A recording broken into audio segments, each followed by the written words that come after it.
mejor la parte de nomenclatura. Pero primero que nada vamos a ver un poco de las reglas de juego de la materia, o sea, cómo se organiza, cuál va a ser la metodología de trabajo. Nosotros vamos a tener clases teóricas y clases prácticas.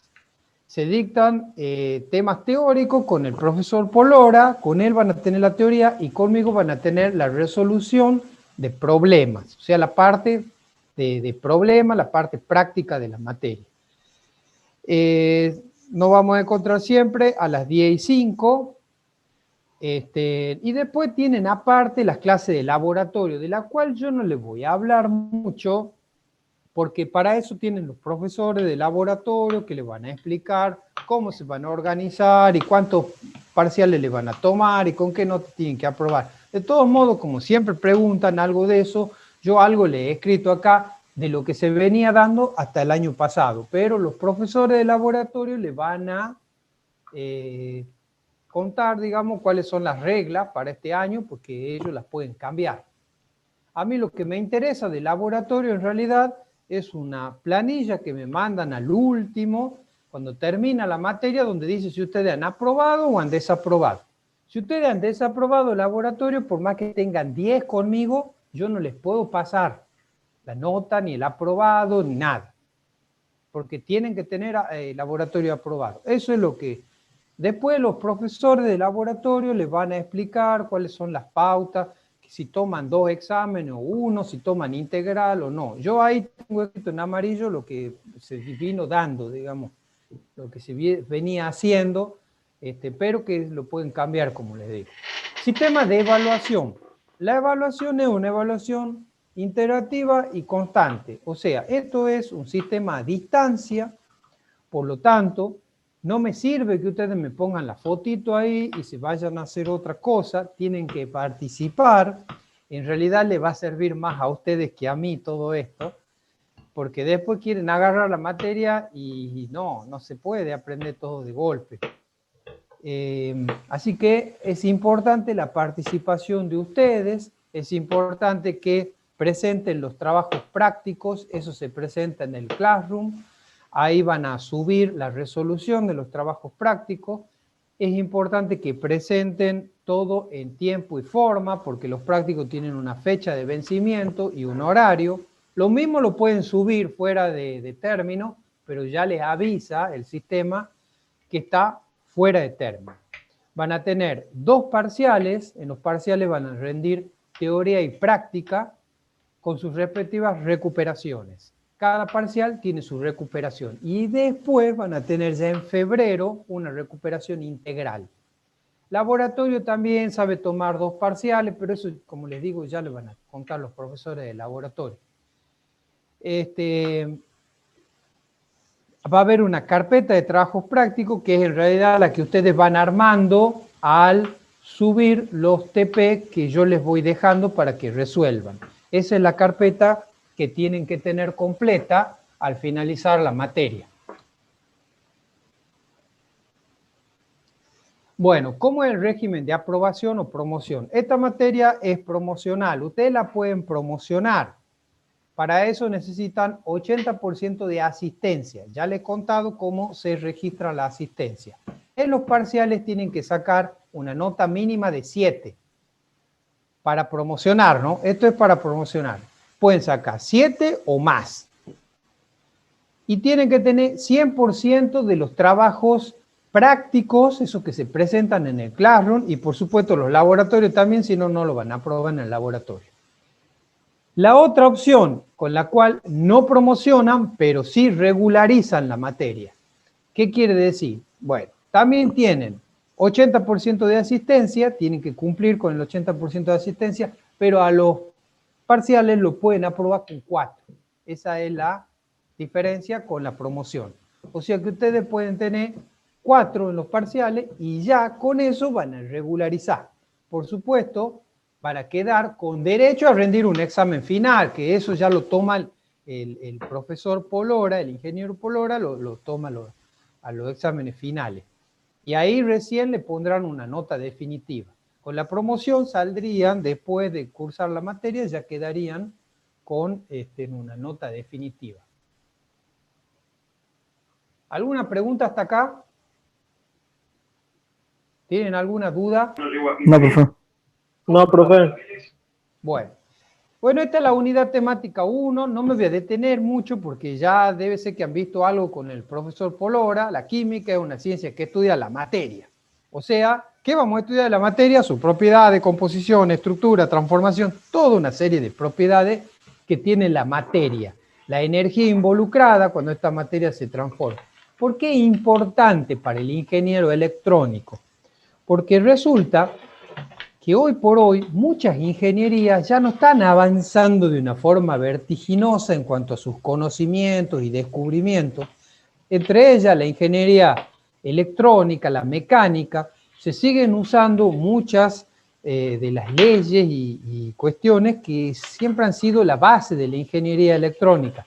Pero lo que la revolución hoy por hoy es la parte de materiales. Surgen materiales con nuevas propiedades. Ustedes habrán oído hablar de los superconductores. Cuando los superconductores se perfeccionen, todo lo que tiene que ver con la ley de Ohm, de Kirchhoff y todo eso que ustedes van a aprender, algunos ya algo saben de la secundaria, todo eso se va a ver profundamente alterado y van a tener que cambiar mucho de raíz todo eso, toda esa rama de esa base de conocimientos muy importante. Y eso es lo que está pasando con los materiales hoy. Lo mismo le pasa a la mecánica, la ingeniería mecánica, las máquinas, todo se mueve bajo las mismas leyes de siempre, pero resulta que aparecen materiales que revolucionan todo lo que es las propiedades de la máquina, puede llegar a más temperatura, puede trabajar a más presión, son mucho más livianos, y todo eso le da ciertas propiedades que hacen a lo que está haciendo el ingeniero hoy por hoy. Por eso le importa tanto al ingeniero la parte de materiales. Un material le puede revolucionar todos los conocimientos que ustedes van a ejercer. Por eso es importante estar al tanto de los nuevos materiales eléctricos, los nuevos componentes que salen. Y es importante comprender toda esta rama. Por eso es muy importante el estudio de la química, para comprender la materia, las propiedades de los materiales. Por eso es tan importante. Ahora, ¿qué es la materia? Bueno, esto ya es algo que también traen de la secundaria. Existe una serie de propiedades generales, como por ejemplo que tiene forma, ocupa un lugar en el espacio, es captada por nuestro sentido, vivimos en un mundo material, o sea que todo lo que percibe nuestro sentido pertenece al mundo material, el de la materia. Tiene masa y los atributos de la masa, como la gravedad, la inercia, y aparte la materia se mide, esto es lo último que le voy a decir, se mide en una unidad que se llama mol. La cantidad de materia se mide en una unidad llamada mol.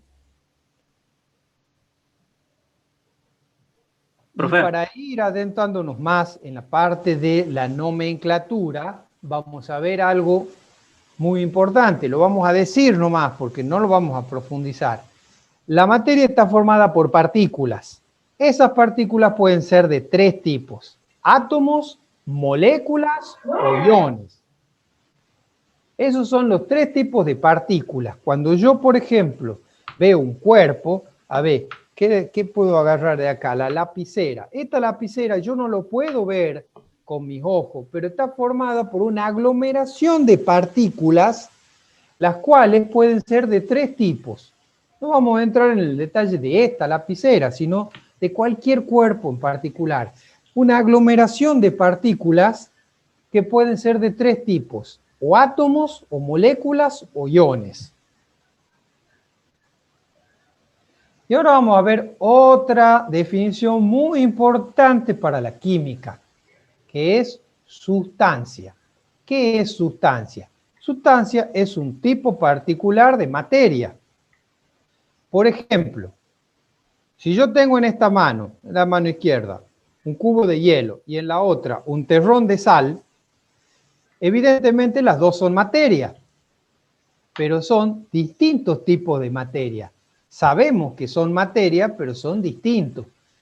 el cubo de hielo es una sustancia llamada agua, mientras que la sal es otro tipo de sustancia. ¿Y cómo se diferencian esas sustancias entre sí? Por una serie de propiedades y por algo que tienen adentro, mirando más adentro de la sustancia, que es la composición y la estructura química. Es decir, si pudiéramos ver hacia adentro de estos tipos particulares de materia, veríamos que tienen una determinada composición y una determinada estructura química. Además, tienen una fórmula química, que es lo que vamos a ver en la parte de nomenclatura, que es lo que la identifica. Por ahora, y para ir avanzando más, vamos a decir algo importante. Existen dos tipos de sustancias, sustancias simples y sustancias compuestas. A ver, el aire, por ejemplo el aire que respiramos. El aire que respiramos está formado por una sustancia llamada oxígeno. El oxígeno, ¿cómo es el oxígeno? El oxígeno, la sustancia esta oxígeno, que es la que está en el aire, está formada por un átomo de oxígeno unido mediante un enlace químico a otro átomo de oxígeno. Ese enlace químico, bueno, es un pegamento muy especial que mantiene unido a los átomos. En realidad no es uno solo, sino dos. Pueden imaginárselo como unos tornillitos. Entonces ponemos dos tornillitos y lo agarramos a un oxígeno con otro. Y así es como queda formada la molécula de oxígeno, la cual tiene una fórmula molecular que es la que estoy escribiendo acá, O2. Ese 2 chiquitito ahí abajo me indica que la molécula de oxígeno está formada por dos átomos de oxígenos, unidos mediante enlace químico. Entonces, esa es una fórmula molecular. Y las fórmulas moleculares representan a las sustancias. Y las sustancias en química ya hemos dicho que son tipos particulares de materia.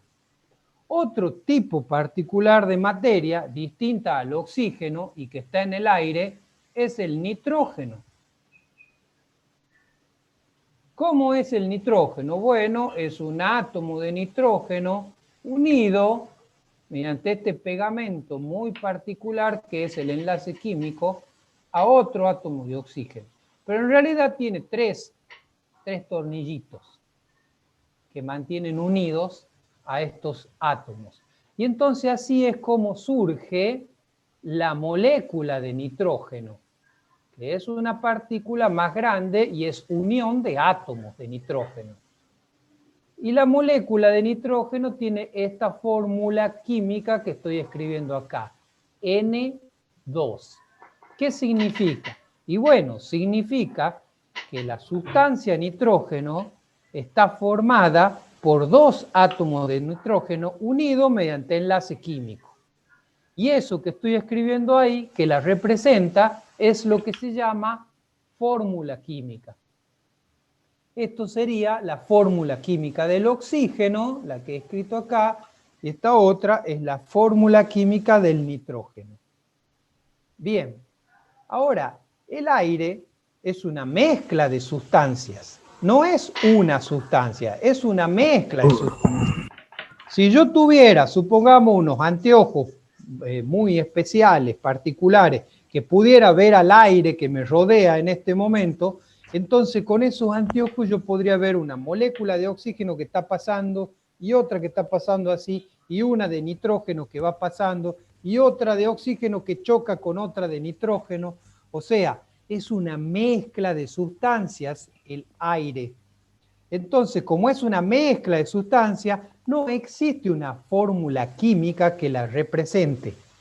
No existe lo que tiene el oxígeno. El oxígeno tiene una fórmula química que la representa. ¿Cuál es? O2. El nitrógeno es otra sustancia distinta al oxígeno y tiene su fórmula química. Pero el aire es una mezcla de sustancias. Entonces no tiene una fórmula química que la represente. ¿Por qué? Porque en realidad es una mezcla de sustancias. Bien, veamos otro tipo de sustancia, como por ejemplo el agua. Agua.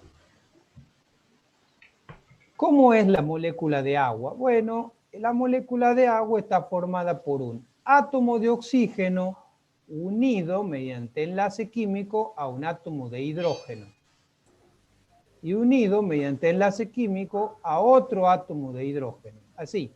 ¿Y cómo es entonces la fórmula molecular del agua, de esta H2O. sustancia? ¿Cómo es? Y bueno, es la clásica H2O.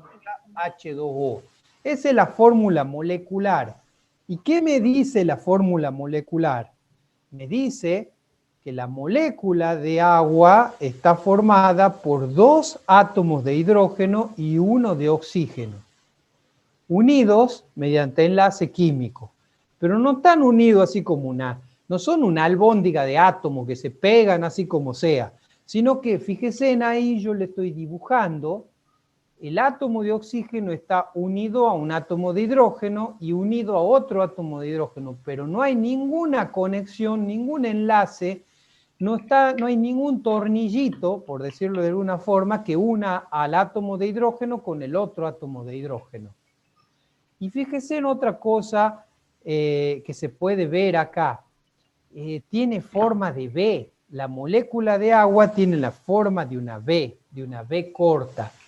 Y ustedes dirán, ¿y eso qué importancia tiene? Bueno, tiene mucha importancia en esta materia donde se estudia la materia, porque resulta que todas esas propiedades sirven para explicar cosas. Por ejemplo, yo le voy a dejar este comentario breve y ustedes después, si quieren, pueden seguir investigándolo o lo podemos hablar más adelante. Pero si la molécula de agua no tuviera esa forma en B, el microondas, el que usan para calentar los alimentos, no funcionaría. O sea, ustedes pondrían el plato de sopa adentro del microondas y el microondas no funcionaría. Si la molécula de agua fuese así, a ver, yo le voy a dibujar acá, oxígeno, hidrógeno, hidrógeno, así, lineal. ¿Ven? Esta sería una forma horizontal, en línea. Bueno, si fuese así, que no lo es, entonces el microondas no funcionaría. Para que vean de importante que es la fórmula estructural esta que estoy haciendo, que me permite ver cómo están conectados los átomos mediante los enlaces químicos. O sea que Lo del tenemos dos. microondas, profe, tiene que ver con la polaridad de la molécula. Sí, tiene que ver con eso, con que la molécula es un dipolo, pero ya lo vamos a ver más adelante. Otra sustancia, a ver, yo le voy a escribir otra sustancia acá. El dióxido de carbono. Dióxido de carbono. El dióxido de carbono tiene esta forma. Un átomo de carbono unido mediante enlace químico, en realidad 2 enlaces químicos, a otro átomo que es de oxígeno y después acá unido mediante 2 enlaces químicos a otro átomo de oxígeno.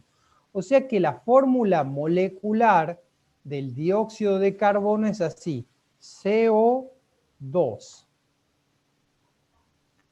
¿Qué quiere decir eso? Y bueno, ahí lo estoy viendo en la molécula, que está formada, la molécula de dióxido de carbono está formada por un átomo de carbono y 2 átomos de oxígeno. Además, lo que también puedo ver es que tiene forma lineal. La molécula de hidrógeno es así, una línea. No es como la de agua, que es una V. Pero hay algo acá, y lo último que les voy a hacer notar, y es que las sustancias simples son sustancias que están formadas por un solo tipo de átomos. Por ejemplo, el oxígeno es una sustancia simple, porque está formada solo por átomos de oxígeno. La molécula de oxígeno tiene solo átomos de oxígeno. El nitrógeno pasa lo mismo. O sea que esto que está acá son ejemplos de sustancias simples.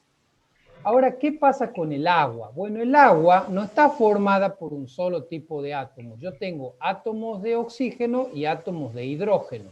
Entonces el agua es una sustancia compuesta, porque está formada por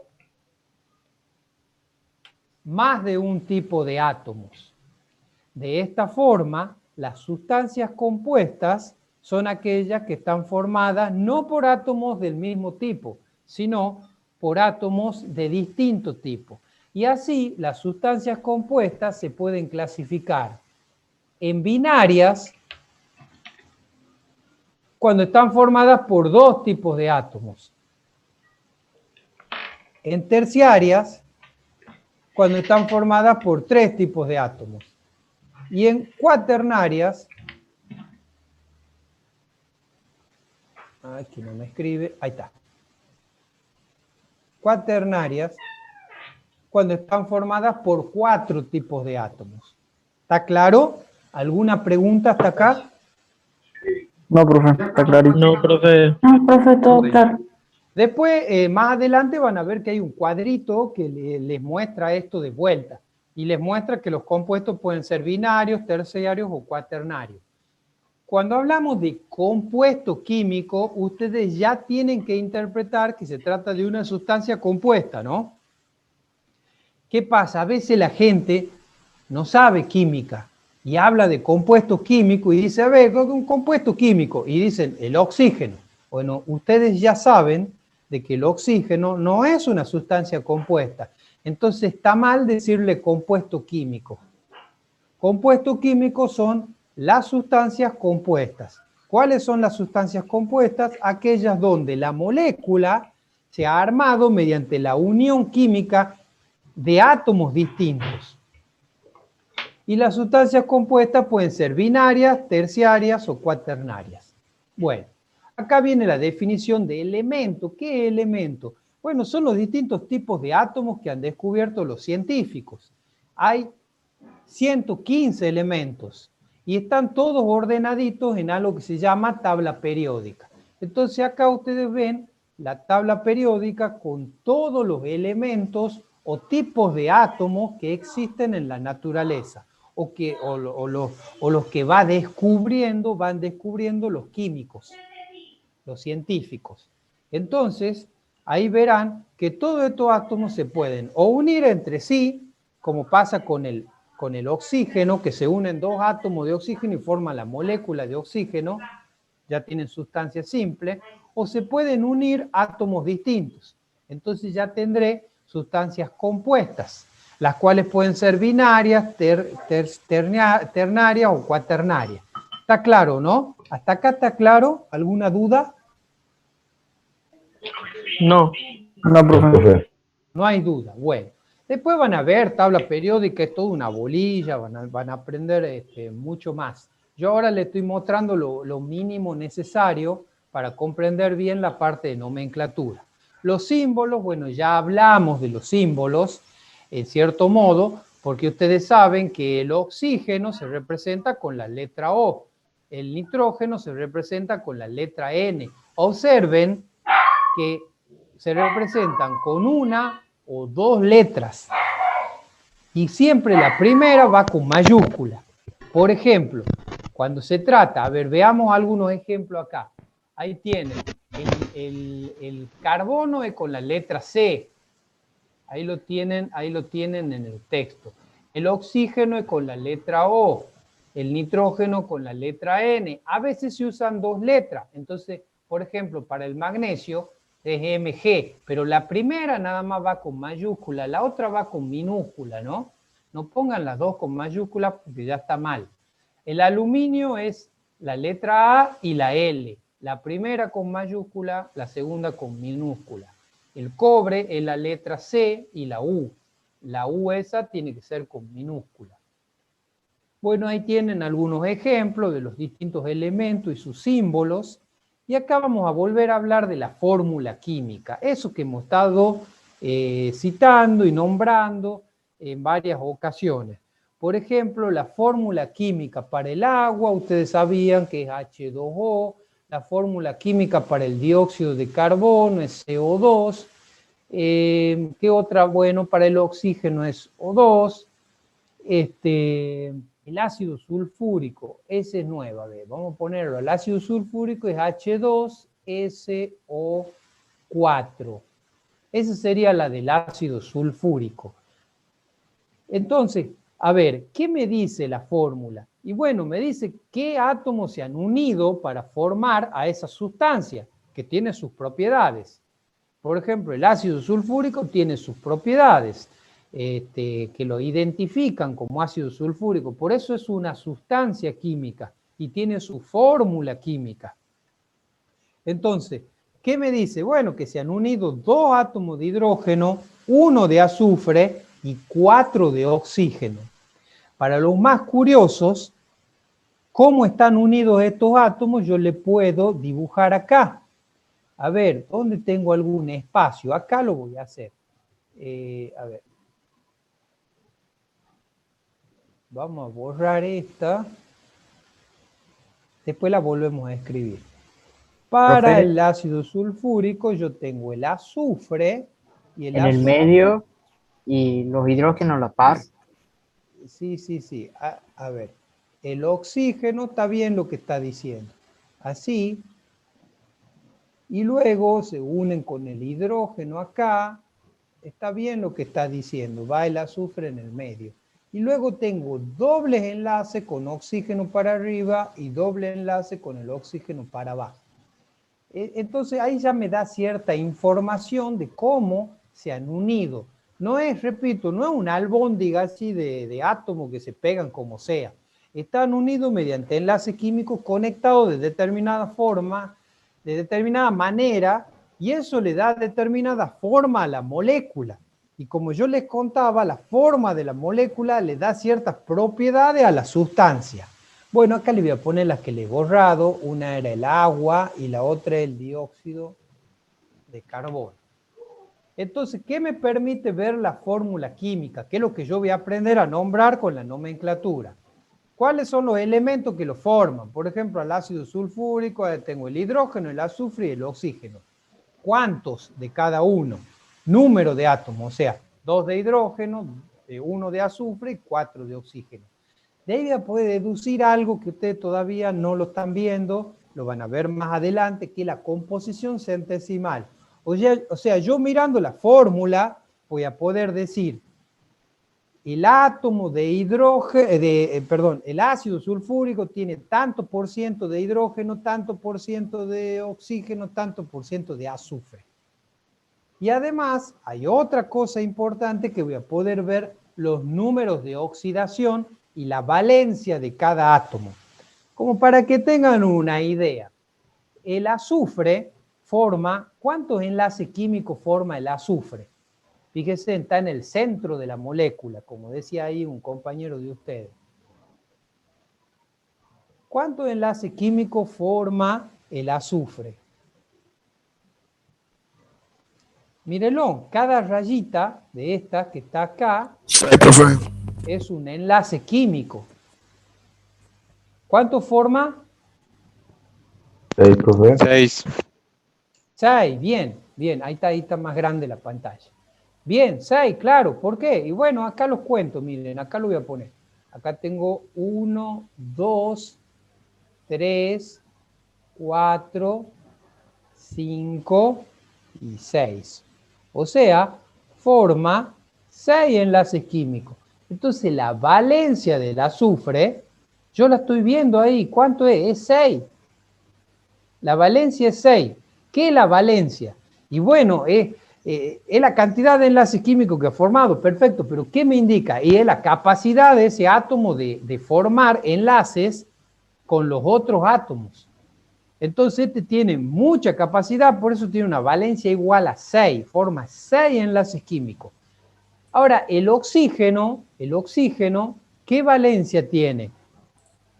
Por ejemplo, a ver, tome cualquier oxígeno. Ahí tiene 2. Fíjense que siempre forma 2 enlaces. ¿6? O sea que el oxígeno. El oxígeno forma 2. 2 formas, porque acá tiene, yo tomo este oxígeno, el que estoy acá remarcando, y forma 2 enlaces. Ahora, si tomo este otro oxígeno que está acá, también y bueno, va a formar el enlace este que ya estaba pintado de rojo, más este otro que lo forma con el hidrógeno. O sea que también forma dos enlaces.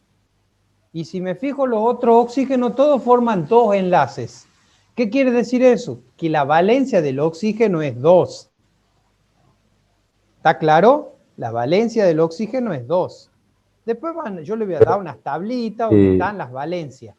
Entonces ya lo van a tener las valencias. Pero yo quiero que ustedes vean cómo una fórmula química me da información. Me da información útil una fórmula química. Bueno, y el hidrógeno, ¿cuántos enlaces forma el hidrógeno ahí en esa molécula de ácido sulfúrico? Uno. Uno. Siempre está formando un solo enlace. Cada átomo de hidrógeno, a ver, lo digo de esta forma, así lo entiendan. Cada átomo de hidrógeno forma un solo enlace con otro átomo que tiene ahí al lado. Distinto del azufre, que llegó a formar 6 enlaces. O el oxígeno, que en cada una de las apariciones que tiene, pues son 4 átomos de oxígeno, el oxígeno en cada oxígeno forma 2 enlaces. Entonces, la valencia del azufre es 6, pero la valencia del oxígeno es 2. Y la valencia del hidrógeno es 1. Eso es la valencia. ¿Qué es la valencia entonces? Es una capacidad que tiene el átomo de formar enlaces. Eso sería. Cuanto más enlaces forma, entonces más valencia tiene, tendrá. Y hay átomos que tienen más de una valencia. Entonces yo voy a ver, por ejemplo, el azufre, yo me fijo, ya le voy a mostrar, hay una tablita, que yo voy a buscar azufre y voy a ver, el azufre tiene valencia 4, pero también tiene valencia 6. En la tablita me va a decir. El hidrógeno, por ejemplo, siempre tiene valencia 1.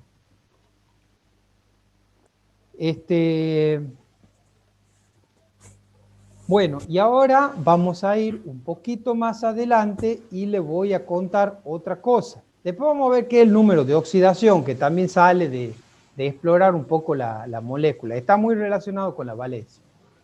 Cuando voy a escribir una fórmula química, todo esto ya es nomenclatura, ¿no? Lo que estamos viendo es nomenclatura pura. Cuando voy a escribir una fórmula química, por ejemplo, yo tengo que escribir ácido sulfúrico. ¿Por qué siempre el ácido sulfúrico lo escriben como H2SO4 y no lo escriben como azufre, hidrógeno 2 y lo mandan, por ejemplo, al oxígeno acá para adelante? ¿Por qué nadie lo escribe así? Porque sigue un orden. Porque también obedece esto a una regla. No se puede escribir así. Se tiene que escribir primero el hidrógeno, después el azufre y después el oxígeno. ¿A qué obedece esa regla? A la misma posición o ordenamiento que tienen en la tabla periódica que yo les mostré recién. Vamos a la tabla así la vean. Yo tengo que escribir, por ejemplo, ácido sulfúrico. Fíjense que en la tabla periódica el hidrógeno está a la izquierda. Profe, ¿es de izquierda a derecha? A la izquierda, a su izquierda, lo que ustedes ven como izquierda en la tabla periódica. El hidrógeno, ¿dónde está? A la izquierda, ¿verdad? ¿Sí o no? Sí, está arriba. Y el oxígeno está a la derecha. Entonces, cuando yo escriba la fórmula, voy a escribir primero el hidrógeno, o sea, pegado a la izquierda, y después voy a escribir el oxígeno. ¿Está entendido? ¿Está entendido o no? Sí, profe. O sea, es el mismo orden con el que ustedes lo ven en la tabla periódica. Esto obedece a una propiedad que se llama electronegatividad, la cual crece de izquierda a derecha. Por eso, primero se ponen los menos electronegativos, pero yo no les quiero hacer lío con esas cosas. Yo quiero que ustedes aprendan ahora sin entrar en ese término de la electronegatividad y se fijen que obedece a un ordenamiento de la tabla periódica. Entonces, como el hidrógeno está más a la izquierda, entonces va a aparecer primero que el oxígeno. Pero, ¿qué pasa con el azufre? Porque el azufre estaría en la misma columna que el oxígeno. ¿Lo ven? Al azufre ahí. A ver, yo le voy a marcar. Está abajo del oxígeno. Vamos a poner el puntero. Acá está el oxígeno y acá está el azufre. Y como les decía, más a la izquierda está el hidrógeno. Entonces, el hidrógeno va a ir primero. Pero después tengo que ver, a ver, ¿cuál lo escribo después? ¿Al oxígeno o al azufre? Bueno, se lo escribe primero al azufre porque este ordenamiento también se lo sigue desde abajo hacia arriba. ¿Qué quiere decir eso? Que el que está más abajo, en una misma columna, se va a escribir primero que otro que está más arriba. ¿Está claro? ¿Está claro o no? Sí, profesor. Sí, Por profe. ejemplo, a ver, yo le voy a dar otro ejemplo. El dióxido de azufre. El dióxido de azufre es así, SO2. ¿Por qué lo escribo así y no escribo oxígeno 2 azufre? Bueno, porque el azufre va a ir primero que el oxígeno, debido a que estando en la misma columna, el azufre está más abajo. Entonces, lo tengo que escribir primero al azufre. ¿Está claro? Esta es una regla de nomenclatura que lo primero que me está indicando es cómo los tengo que ordenar a los elementos en la fórmula molecular. ¿Está claro? Sí, profe. Sí, profesor. Bien. Sí, profe. Podemos tomar cualquier elemento. ¿Cuál es el otro que le había nombrado yo? El dióxido de carbono. ¿Por qué no pongo el oxígeno primero y el carbono después? Porque fíjense en cómo están ordenados en la tabla periódica. En la tabla periódica el carbono está más a la izquierda y después le sigue el oxígeno. Entonces yo tengo que respetar ese orden. ¿Lo entienden? Lo mismo Sí, pasa profe. con el agua. Lo mismo pasa con el agua. En el agua pasa lo mismo. El hidrógeno está a la izquierda y el oxígeno está a la derecha. O sea, se sigue ese ordenamiento a la hora de escribir la fórmula química. Esto se lo dice en términos de un concepto que se llama electronegatividad. En la tabla periódica, la electronegatividad, yo le voy a dibujar acá la tabla periódica, la electronegatividad crece así y así.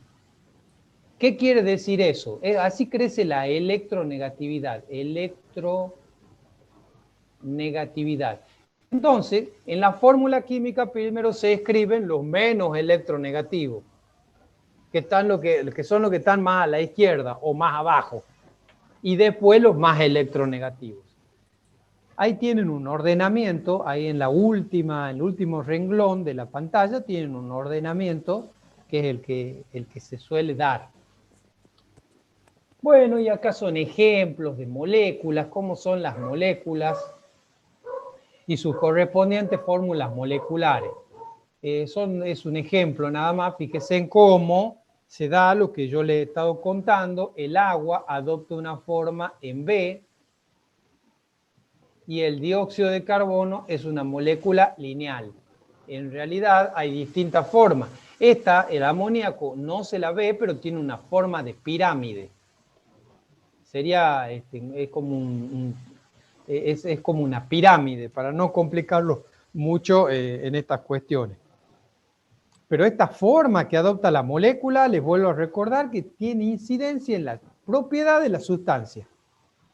Entonces la forma es muy importante, incluso el sabor, el sentido del gusto, la lengua es sensible a la forma de la molécula para detectar los sensores que tenemos nosotros en la lengua, con los cuales detectamos el sabor, son sensibles a la forma de la molécula.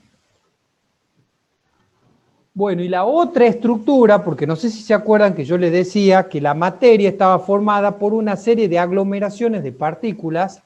Ya hemos visto cómo es un átomo, hemos visto que los átomos son un tipo, las moléculas son otro tipo, que es cuando se unen átomos, ahí forma la molécula. Y la otra forma o partícula que compone la materia es el ion. El ion, que podría ir acá de subtítulo, ion. El ion es una unión de átomos mediante enlaces químicos, pero este grupo de átomos tiene carga. Si tiene carga negativa, entonces se llama anión. Y si tiene carga positiva, se llama catión. Entonces este es otro tipo de partícula que está, por lo que está formada la materia, ya hemos visto los átomos, cómo se representan, cuáles son sus símbolos, ya hemos visto las moléculas que se forman porque los átomos se unen, ya hemos visto también su representación química, la fórmula química de una molécula, y ahora estamos viendo el otro tipo de partículas que son los iones. Más adelante vamos a ver ya lo que es la nomenclatura, cómo se nombran, pero por ahora yo le puedo decir que este que tienen acá escrito se llama sulfato, y esa sería su fórmula química. Y es una aglomeración de átomos unidos mediante enlaces químicos. Fíjense que algunos son dobles y otros son simples. También esto tiene una forma en el espacio. Y todo este grupo tiene dos carguitas negativas. Mientras que los cationes ya son partículas con carga positiva. Acá, por ejemplo, está el catión amonio, que está representado acá, la esferita azul sería el nitrógeno, y las otras esferitas que salen, ven que tiene forma de pirámide esto. Las otras esferitas que salen, las blancas, son los hidrógenos. Y toda esta aglomeración tiene carga positiva. Entonces, los iones son el otro tipo de partícula y también tendrán sus reglas de nomenclatura para poder nombrarlos, que es lo que vamos a ir aprendiendo, lo que vamos a aprender a continuación. Bueno, ya no nos queda mucho de la clase para redondear. Lo que les voy a decir, que esto lo vamos a seguir viendo la clase que viene. Vamos a seguir con nomenclatura la clase que viene. Acá en nomenclatura vamos a ver algunas reglas que son las que establecen pautas en base a las cuales nosotros vamos a hacer dos cosas importantes en la química. Vamos a nombrar y vamos a formular. ¿Qué significa eso? Bueno, supongamos que yo les dé la fórmula química a ustedes, les diga, por ejemplo, ya terminamos, chicos, ¿no? Les diga ácido sulfúrico, H2SO4. Yo les dé la fórmula química, le digo H2SO4. Entonces, en base a la fórmula química, ustedes van a poder nombrar y van a poder decir, esa sustancia se llama ácido sulfúrico. Pero también puede ser al revés, que yo le nombre, le diga ácido sulfúrico y ustedes, en base al nombre, van a poder formular, o sea, escribir la fórmula. En base al nombre pueden escribir la fórmula, o en base a la fórmula pueden escribir el nombre. Todo eso es obedeciendo ciertas reglas que son de nomenclatura y que están establecidas por una autoridad en química que es la UPAC. La UPAC, Unión Internacional de Química Pura y Aplicada, es la que establece las reglas. Existen tres idiomas, o sea, tres reglas, 13 formas de hablar o de nombrar a una sustancia, que son la sistemática, la de Stock y la tradicional. ¿Qué dice UPAC? Que el uso de la sistemática es el obligatorio, que es el que se debería usar, pero la realidad es que las otras formas de nombrar la sustancia también siguen circulando, se siguen usando. Entonces, tenemos que aprender las tres formas. No podemos aprender solo una, tenemos que aprender las tres formas. Por ejemplo, ácido sulfúrico es una forma de nombrar a esta sustancia que pertenece a la nomenclatura tradicional. He dicho que son tres las posibles: sistemática, la que dice UPAC que hay que usar, la de Stock, que le gusta a todo el mundo porque es fácil, y la tradicional, que la seguimos usando porque ya hay sustancias que la gente se ha acostumbrado a nombrarla mediante la forma tradicional. Por ejemplo, ácido sulfúrico, ese nombre es de la nomenclatura tradicional. No es ni de la sistemática ni de la de Stock. Si yo quiero comprar ácido sulfúrico, le voy a tener que decir al vendedor, oiga, véndame ácido sulfúrico. Si yo se lo nombro mediante la nomenclatura sistemática o de Stock, probablemente el vendedor me conteste, no tengo eso, no sé qué es.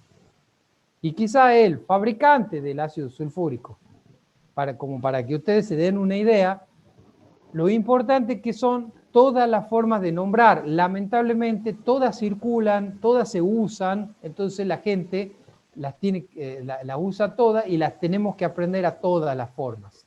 Y es lo que yo le voy a enseñar la clase que viene. Le voy a enseñar un poquito de cada una de las formas que hay para nombrar una misma sustancia. Son 3 formas.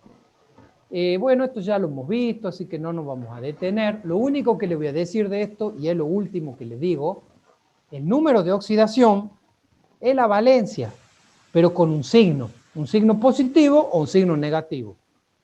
O sea, es la valencia, pero con más información, porque que lleve un signo positivo o negativo, lo único que me está diciendo es si ese átomo ha ganado electrones o lo ha perdido.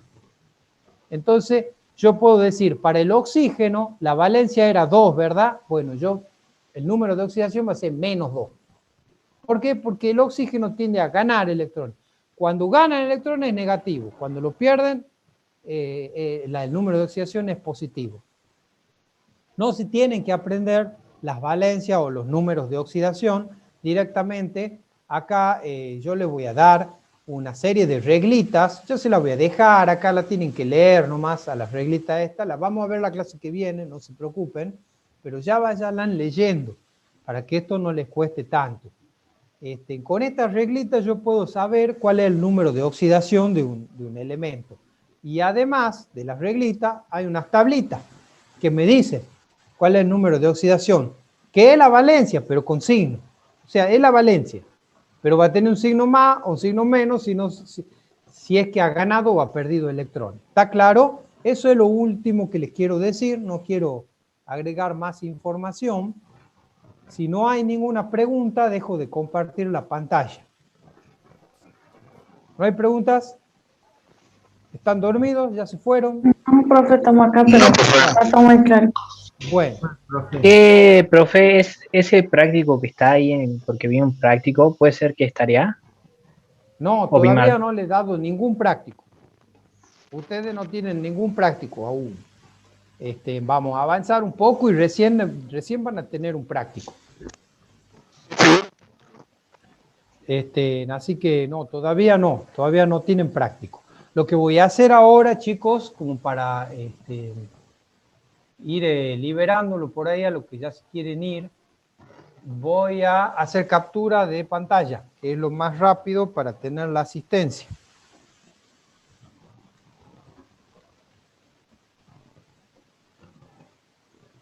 ¿Graba las clases? No, ustedes la pueden grabar, yo no las grabo a las clases. De todos modos, las clases tienen un valor, que es la interacción que podamos tener durante la clase, la charla. Por lo tanto, si fuese algo, digamos, una práctica, grabar las clases, entonces yo les dejaría la clase grabada y me iría por ahí. ¿Se imaginan? A ver, yo doy la misma clase,